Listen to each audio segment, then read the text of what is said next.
suite sur les quais de Seine, au pied du pont Alexandre III, où on va rejoindre dans un instant Pierre-Yves Chupin, le patron de Guide Lebet, qui avait très envie de vous donner ses bonnes adresses gastronomiques, mais avec une vue sublime, et c'est le cas du Flot. On y va. Bonjour Pierre-Yves Chupin. Bonjour Valérie. Ravi de vous retrouver ici donc au Flot, sur la Seine. On est en avancée, même en promontoire en quelque sorte.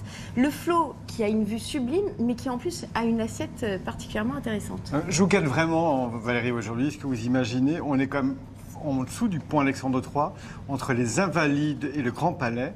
Et je vous ai découvert une table. C'est pas un bateau, c'est une barge, donc c'est stable déjà, donc c'est appréciable. Et avec un jeune chef formidable, donc mieux que d'avoir l'une des plus belles vues de Paris, on y mange très très bien, voire exceptionnellement bien.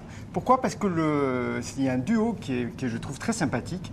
Gérard Cagnac, qui a eu 2 étoiles au Michelin, en plus passionnant de la cuisine, de la grande cuisine française, s'est associé avec un jeune chef. Les deux font un duo qui est vraiment épatant, avec une recherche sur des bases très sérieuses.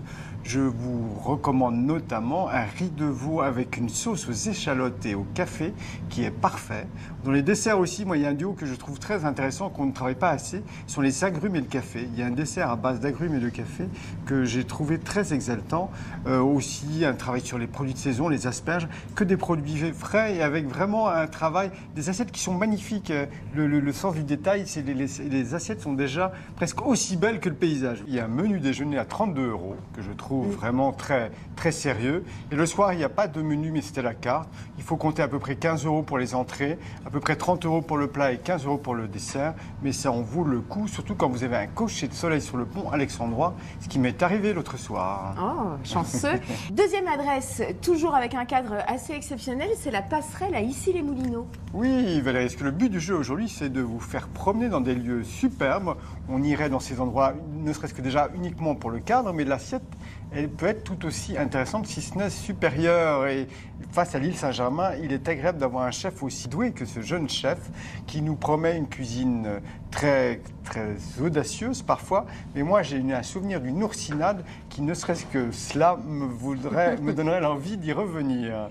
Au niveau des tarifs? C'est un petit peu plus cher. On est à peu près autour, il faut compter à peu près 60-70 € le soir pour le dîner. Allez, la dernière adresse, elle vous tenait à cœur, c'est le Café des Artistes à Ville d'Avray. Ah oui, le Café des Artistes, j'y tiens parce que d'abord, il y a un vrai talent chez les propriétaires, ce sont les propriétaires aussi des sources de Caudalie, pour recevoir dans un art de vivre à la française parfait.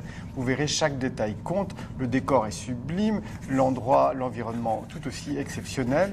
Et là, il y a un restaurant étoilé qu'on apprécie beaucoup, puisque pour le Lebet, nous lui avons remis un prix de la meilleure création culinaire de l'année.